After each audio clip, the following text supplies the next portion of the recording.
በስመ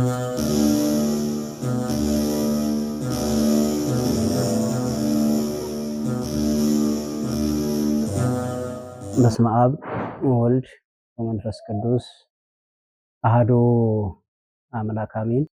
ውድ ተመልካቾቻችን በዛሬው ዕለት የምናስተላልፍላችሁ በቤተ ክርስቲያናችን አስተምህሮ ወይም ደግሞ በዚህ በታላቁ የአብይ ጾም ውስጥ የምናገኘው ሶስተኛው ሳምንት ስለ ምኩራብ ይሆናል ማለት ነው።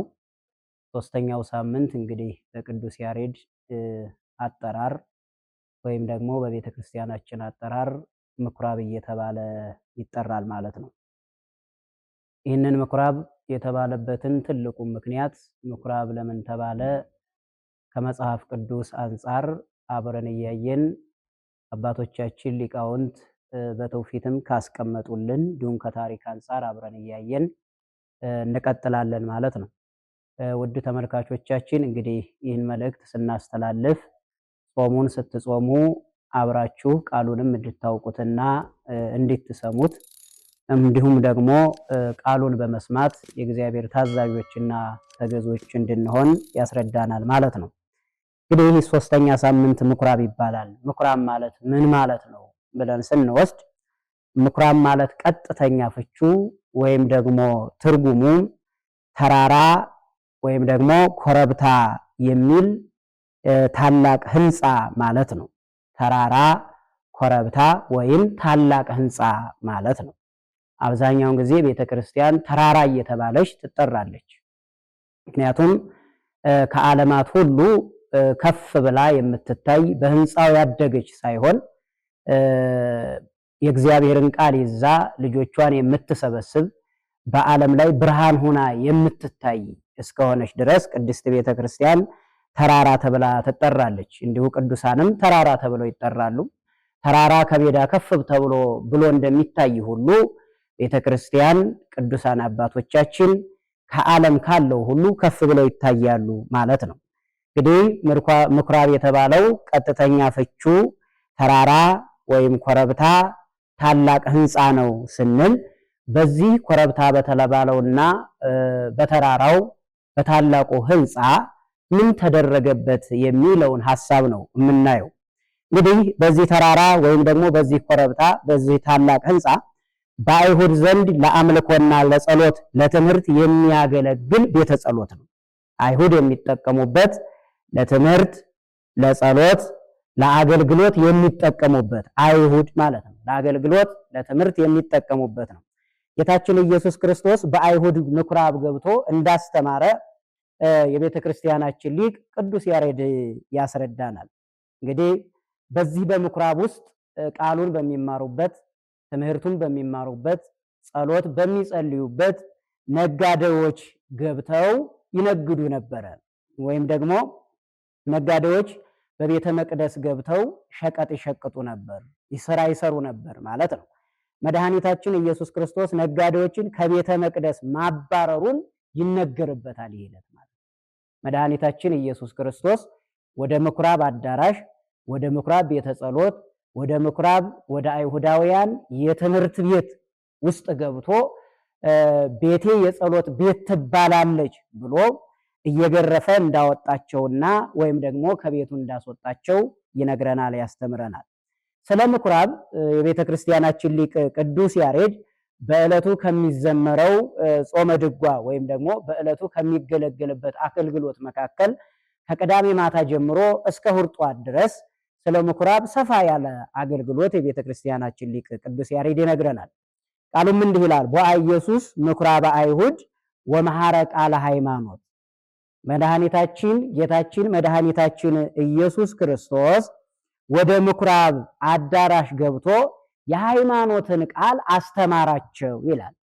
እነዚህ በቤተ መቅደሱ ሲኖሩ የነበሩ ሰዎች ከሃይማኖት ቃል ውጭ ሌላ ስራ ይሰሩበት ስለነበረ፣ ሕጉን የማይጠብቁ ስለነበሩ፣ በትእዛዙ የማይሄዱ ስለነበሩ መድኃኒታችን ኢየሱስ ክርስቶስ ወደሱ ገብቶ የሃይማኖትን ቃል አስተማራቸው ነው ሚለን ሊቁ ቅዱስ ያሬድ። ይደግምና ወይቤሎሙ ምጽዋተ አበድር መስዋዕት፣ ከመስዋዕት ይልቅ ምህረትን እወዳለሁ እያለ ይነግራቸዋል። በተለይ ትንቢተ ሆሴዕ ምዕራፍ 6 ቁጥር 6 ላይ ስታነቡ ከመስዋዕት ይልቅ ምህረትን ወዳለሁ እያለ ይነግረናል።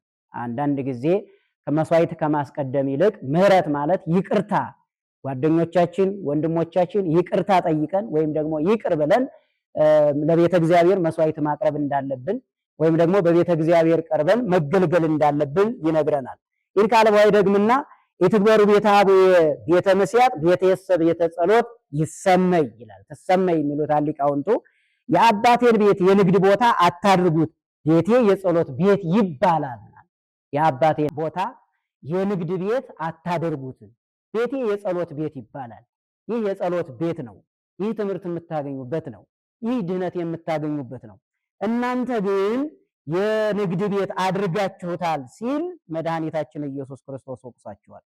ወንጌላዊ ቅዱስ ዮሐንስ ከዚህ በመቀጠልም በመቅደስ በሬዎችና በጎችን ርግቦችን የሚሸጡትን ገንዘብ ለዋጮቹንም ተቀምጦ አገኘ። የገመድም ጅራፍ አበጅቶ ሁሉን በጎችንም በሬዎችንም ከመቅደስ አወጣቸው። የለዋጮቹንም ገንዘብ አፈሰሰ፣ ገበታዎቻቸውንም ገለበጠ። ርግብ ሻጮችንም ይህን ከዚህ ውሰዱ፣ የአባትን ቤት የንግድ ቤት አታድርጉ አላቸው ይላል። የዮሐንስ ወንጌል ምዕራፍ 2 ቁጥር 15 ላይ ስታነቡ ታገኙታላችሁ ማለት ነው። ስለዚህ የቤተ ክርስቲያናችን ሊቅ ቅዱስ ያሬድ ምኩራብ ብሎ የተናገረበት ምኩራብ ብሎ የጠራው እዚሁ ዮሐንስ ወንጌላዊ የተናገረው ዮሐንስ ወንጌላዊ በወንጌሉ የመሰከረው መድኃኒታችን ኢየሱስ ክርስቶስ ያስተማረውን ኃይለ ቃል ነው ማለት ነው። ይህ ምኩራብ የተባለውን ጊዜ ወይም ምኩራብ የተባለውን ዕለት ወንጌላዊ ዮሐንስ ሊቁ ቅዱስ ያሬድ ተባብረውበታል ወይም ተናግረውበታል ማለት ነው። እንግዲህ አይሁድ ለራሳቸው ጥቅም ሲሉ ወደዚህ ቦታ ገብተው የጸሎት ቤት ነው እያሉ ወይም ደግሞ ትምህርት ቤት ነው ወይም መገልገያ ነው እያሉ ንግድ ይነግዱ ነበርና ሰዎችንም ያስቀይሙ ነበርና አምላካችን መድኃኒታችን ኢየሱስ ክርስቶስ ወደዚህ ምኩራብ ገብቶ እንዳስወጣቸው እንደገረፋቸው ርግብ ሻጮችንም ለዋጮችንም ከቤተ መቅደሱ እንዳስወጣ ሐዋርያው ወንጌላዊ ዮሐንስ የቤተ ክርስቲያናችን ሊቅ ቅዱስ ያሬድ ይነግረናል ማለት ነው። በዚህ ሁሉ ግን ፍጹም የሆነ ፍቅር አለበት። ይህን ስንል እየገረፋ ወጣቸው ስንል ከቤቱ ውጡ እያለ ለዋጮችንም ነጋዴዎችንም አስወጣቸው ስንል መድኃኒታችን ኢየሱስ ክርስቶስ ሁሉንም ለሰው ልጅ ድህነት ሲል እንጂ ነጋዴዎች፣ ሻጮች ክፉ ሰርተዋል ማለት አይደለም። በኃጢአት እንዳይኖሩ የእግዚአብሔርን ቤት እንዳይረሱ በሕጉ እንዲተላለፉ ሕጉን እንዲጠብቁ መድኃኒታችን ኢየሱስ ክርስቶስ ይህንን አስተምሯቸዋል። ዛሬም ወደ ቤተ ክርስቲያናችን ዘወር ስንል ክርስቲያኖች ዛሬ ቤተ ክርስቲያንን የብሔር፣ የቋንቋ፣ የዘር፣ የስልጣን መነገጃ ለማድረግ የሚጥሩ አሉና ይህንን መልእክት ያስተላልፍልናል። ያኔ የነበሩት ቁሳቁስ ቢሸጡም እንኳን በዚህ ዘመን ያለነው ደግሞ በቤተ ክርስቲያን በብሔር፣ በቋንቋ፣ በዘር፣ በስልጣን ተከፋፍለን ቤተ ክርስቲያንን የንግድ ቤት እንዳናደርጋት ጥንቃቄ አድርገን እንድንገለገልባት የቅድስት ቤተ ክርስቲያናችን ሐዋርያዊ አገልግሎት ያስተምረናል ማለት ነው። ያስተምረናል።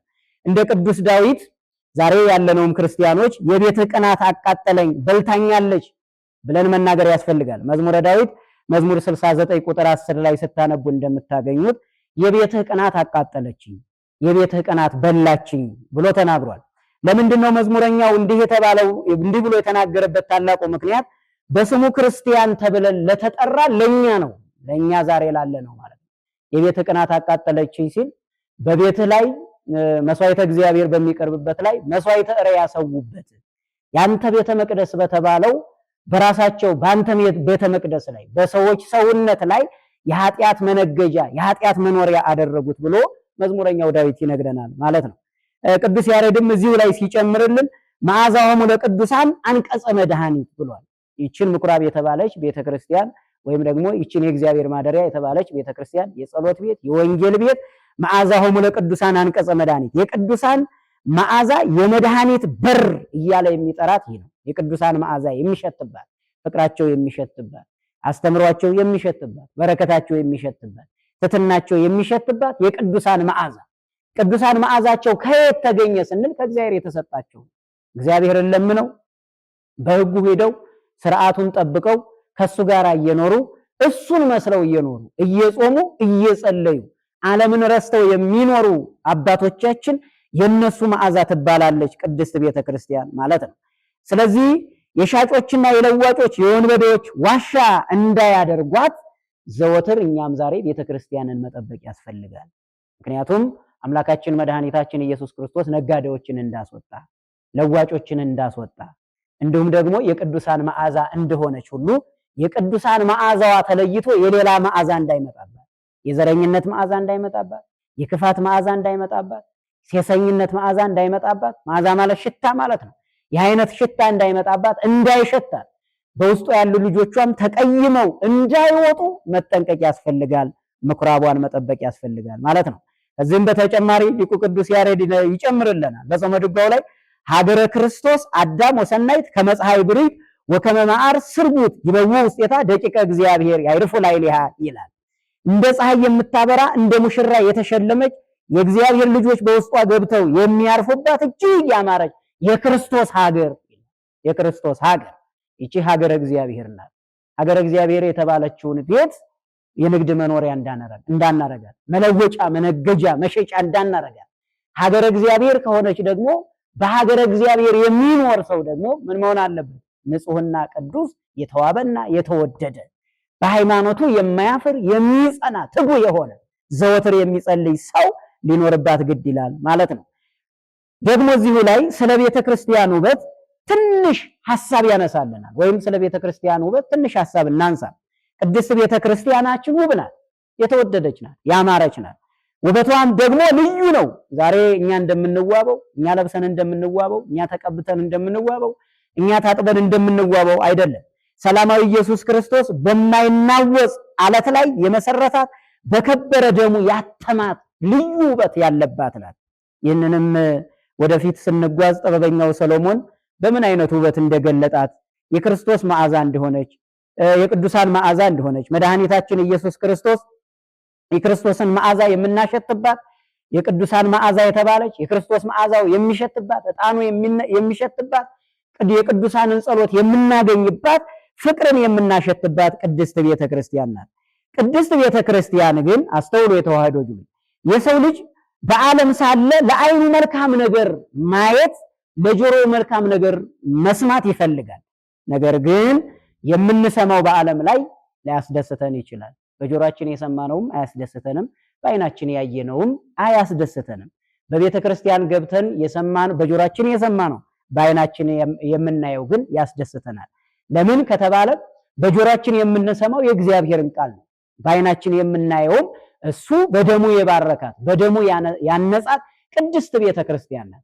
እንተ ተሐንጸት በደሙ ወተቀደሰት በእደ መስቀሉ፣ እሱ በደሙ የመሰረታት በመስቀሉ የባረካት ወይም ዘበንት ያለ ቤተ ክርስቲያን ተጸፋይከ በውስጥ አውድ ከመ ትቀድስ በደምከ ክቡር ተብሎ ተነግሯል።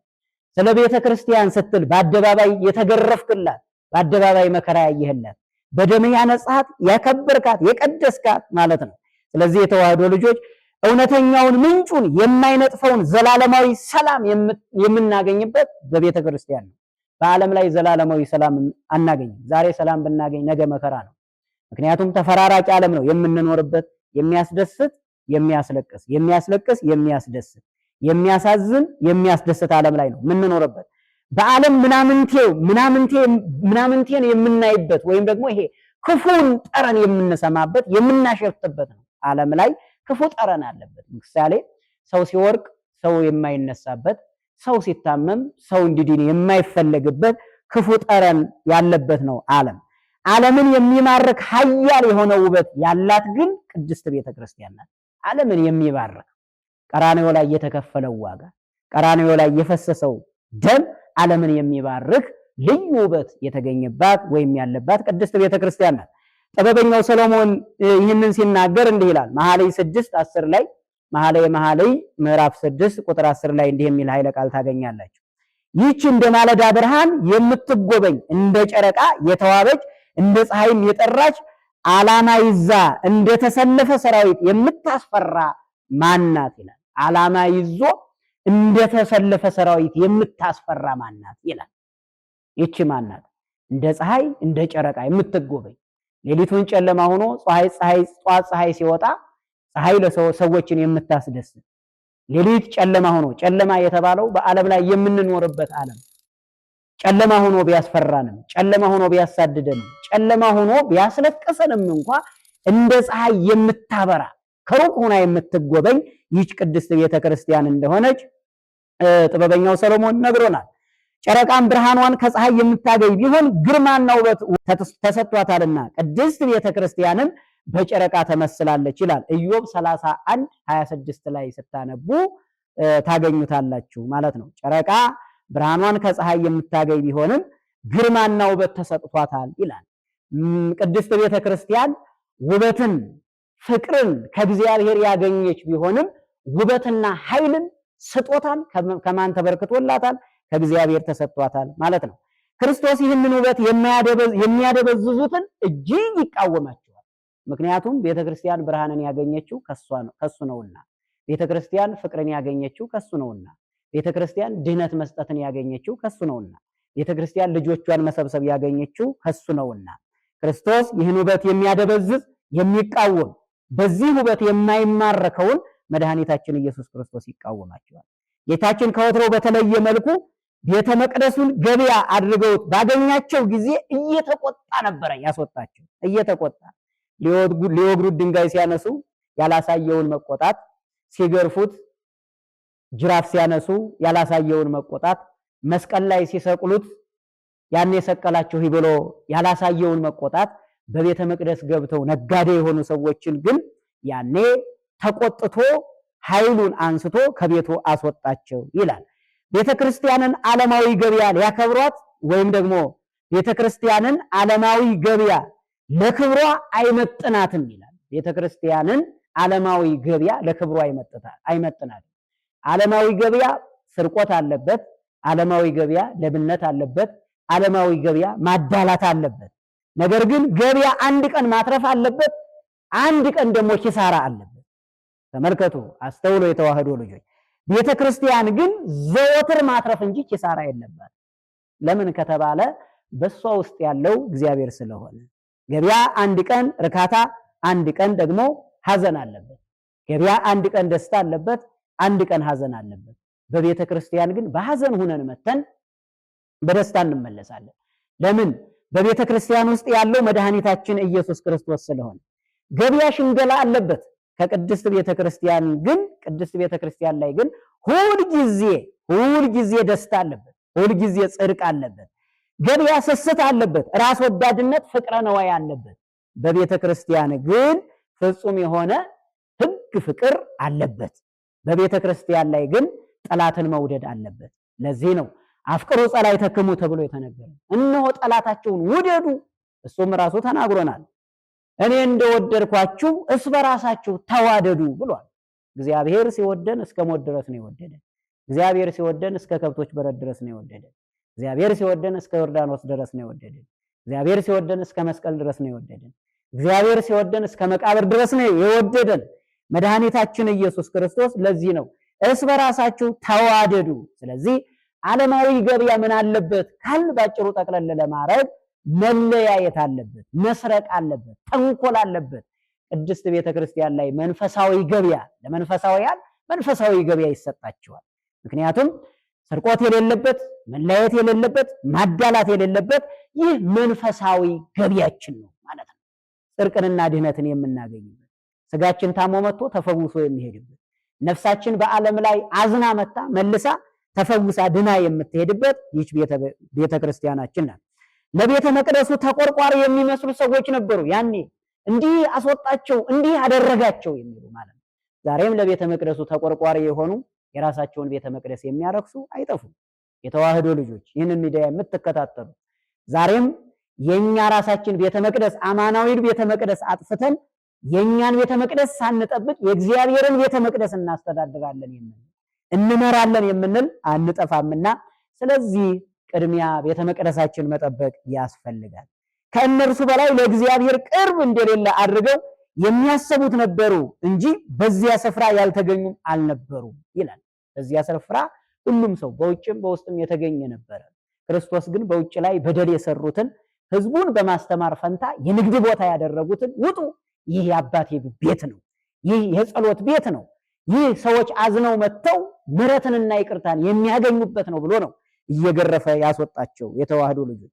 እንግዲህ ይህንን ውበት ይህን የውበት ሁሉ መለኪያ የሆነውን ውበት ይላል በቃሉ ተማርከን ሳናደበዝዘው ዕለት ዕለት የቅድስት ቤተክርስቲያንን ውበት እየገለጥን ለመኖር ያብቃን ነው ትልቁ ሐሳብ። ዕለት ዕለት የቅድስት ቤተክርስቲያንን ውበት እየገለጥን የቤተክርስቲያንን ውበት ስንገልጥ የክርስቶስን ውበት ነው የምንገልጠው። የክርስቶስን ውበት ስንገልጥ የቅድስት ቤተክርስቲያንን ውበት ነው የምንገልጠው። ክርስቶስ በክርስቲያኖች አካል በደሙ በገዛው ቤተ መቅደስ ይቀናል። በደሙ በገዛው ቤተ መቅደስ፣ ምክንያቱም ይህን ቤተ መቅደስ በደሙ ገዝቶታል። አማናዊውን የኛን ቤተ መቅደስ ደግሞ ሙቶለታል፣ ተቀብሮለታል ማለት ነው። ታዲያ የተዋህዶ ልጆች ለምኩራቡ ከቀና እግዚአብሔር፣ ሰዎች ላነጹት ቤተ መቅደስ ከቀና እግዚአብሔር፣ ሰዎች ለሰሩት ትልቅ ተራራ ለተባለ ህንፃ ከቀና እግዚአብሔር፣ በትልቁ ተራራ ውስጥ ገብተው በቤተ መቅደሱ ውስጥ ገብተው በምኩራቡ ውስጥ ገብተው ያን ምኩራብ የሰዎች ልጆች የነጋዴ ቤት ካደረጉት፣ የንግድ ቤት ካደረጉት፣ የከብቶች መዋያ ካደረጉት፣ የፍየሎች መዋያ ካደረጉት፣ የርግቦች መዋያ ካደረጉት እግዚአብሔርማ እሱ የሰራው ቤተ መቅደስ ሲፈርስ እንዴት አይቀና? እግዚአብሔርማ እሱ የሰራው ቤተ መቅደስ ሲጎሳቆል የንግድ ቤት ሲሆን እንዴት አያዝን? አስቡት። ዛሬ እሱ የሰራውን ቤተ መቅደስ ወይም የኛን ሰውነት አካላችን ስንቶቻችን የንግድ ቤት አድርገነዋል? በዝሙት የንግድ ቤት አድርገነዋል። በሐሜት የንግድ ቤት አድርገነዋል። እግዚአብሔርን ባለመውደድ የንግድ ቤት አድርገነዋል። ዓለማዊ የስጋን ሕይወት በማሰብ የንግድ ቤት አድርገነዋል። እግዚአብሔርን በመርሳት የንግድ ቤት አድርገነዋል። ስጋችን አሳልፈን በመሸጥ የንግድ ቤት አድርገነዋል። እግዚአብሔርን ባለመውደድ፣ ዓለምን በመውደድ፣ እግዚአብሔርን በመጥላት፣ ገንዘብን በመውደድ። ለዚህ ነው በማቴዎስ ወንጌል ምዕራፍ 6 ቁጥር 17 ጀምራችሁ ስታነቡ የምታገኙት ኃይለ ቃል ወይም 23 ላይ የምታገኙት ኃይለ ቃል እንዲህ ይላል፣ እይትቀነይ ገብር ለክልኤ አጋዕዝት ይላል። አንድ ባሪያ ለሁለት ጌታ መገዛት አይችለውም። አንድ ባሪያ ለሁለት ጌታ። ተመልከቱ፣ ይህ ዓለም የሚተዳደርበት ወይም ደግሞ ይህ ዓለም ጌታ ተብሎ ተጠርቷል። ገንዘብ ጌታ ተብሎ ተጠርቷል። ለምን? ሰውን ከአምላኩ የለየ ነው። ይሁዳን ከእግዚአብሔር የለየ ነው። ዮሴፍን ያሸጠው ይህ ገንዘብ ነውና እግዚአብሔርን እንድንረሳ የሚያደርገን ይህ ገንዘብ ነው። ወንድም ወንድሙን የሚገለው በገንዘብ ነው። ስለዚህ ሁለተኛው ንጉሥ የተባለው መድኃኒታችን ኢየሱስ ክርስቶስ ወይ ገንዘብን ውደዱ ወይኔን ውደዱ ተብሎ ተነግሯል። ስለዚህ በዛ በምኩራብ ውስጥ የነበሩ ሰዎች እግዚአብሔርን ሳይሆን የወደዱት ገንዘብን ነው። በምኩራብ ተገኝተው ያስተማሩት የገለጡት የእግዚአብሔርን ፍቅር ሳይሆን የራሳቸውን ገንዘብ ጊዜያዊ ፍላጎት ነው ማለት ነው። ስለዚህ የተዋህዶ ልጆች ይህንን ሚዲያ የምትከታተሉ ይህንን ትምህርት የምትከታተሉ ዛሬ ምኩራብ ብለን ያየነው መድኃኒታችን ኢየሱስ ክርስቶስ ወደ አይሁድ ምኩራብ ገብቶ እንዳስተማረ እንደመከረ፣ በምኩራብ ውስጥ ሲገባ ደግሞ ሕጉን ሳይጠብቁ ትእዛዙን ሳይጠብቁ ቤቱን የንግድ ቤት አድርገውት ነበርና ያኔ እየገረፈ አስወጣቸው። ንግዳቸውንም ወደ ውጭ አስወጣ። የሚገርመው ነገር ግን አባቶቻችን ሊቃውንት እንዳስተማሩ የእያንዳንዱ የንግድ ዕቃቸው ወይም ማቴሪያላቸው ተደበላልቆ ነበረ ይላል። ውጭ ወጥተው ከቤተ መቅደሱ እየገረፈ ሲያስወጣቸው ያንዱ ገንዘብ ባንዱ ላይ ተደበላልቆ ነበረ ይላል። ነገር ግን ኋላ ውጭ ወጥተው ገንዘባቸውን ሲፈልጉት ይላል የእያንዳንዳቸው ገንዘብ በእያንዳንዱ ቦታ ተቀምጦላቸው ነበረ። የራሳቸውን ገንዘብ አግኝተውት ነበረ ይላል። ስለዚህ የተዋህዶ ልጆች ከዚህ ከምኩራብ የምንወስደው ብዙ ነገሮችን ብዙ ሐሳቦችን ብናነሳም እንኳ ምኩራብ የተባለችው ዛሬ የአምላካችን የመድኃኒታችን የኢየሱስ ክርስቶስ ሥጋ ወደሙ የሚፈተትባት አማናዊቷ ቤተ መቅደስ ክርስቶስ የምናገኝባት፣ ሕይወቱን የምናገኝባት፣ ሥጋውን የምንበላባት፣ ደሙን የምንጠጣባት አንዷ ነው። ሁለተኛ ምኩራብ የተባለው የኛ ሰውነት ነው። ነገ ክርስቶስ ሲመጣ ቤተ መቅደሱን ሳናጸዳ፣ ቤተ መቅደሱን የንግድ ቤት አድርገን፣ ቤተ መቅደሱን የኃጢአት ቤት አድርገን እንዳንጠብቀው እሱም እንዳይመጣብን፣ ስለዚህ ሲመጣ በንጽህና እንድንጠብቀው አምላካችን መድኃኒታችን ኢየሱስ ክርስቶስ ይርዳል። እሺ ውድ የተዋህዶ ልጆች ዛሬ ስለ ምኩራብ ስንማማር ቆይተናል። እንግዲህ ምኩራብ በቤተ መቅደስ ተገኝተን የእግዚአብሔርን ቃል እየሰማን እውነተኛ ቤተ መቅደሱን በኃጢአት እውነተኛ ቤተ መቅደሱን በክፋት እውነተኛ ቤተ መቅደሱን እግዚአብሔርን ከማምለክ ወደ አለማምለክ እንዳንሄድ ተጠንቅቀን በቤተ መቅደስ እንድንኖር ነገ እሱ ሲመጣ እንዳናፍር እግሮቻችን እጆቻችን ታስረው ወደ መቃብር እንደሚወርዱ ከዚሁ አውቀን በፍቅርና በረድኤት እንድንኖር አምላካችን እግዚአብሔር ከሁላችን ጋር ይሁን። ያስተማረን እግዚአብሔር ስሙ ለዘላለም የተመሰገነ ይሁን። ይቆየናል።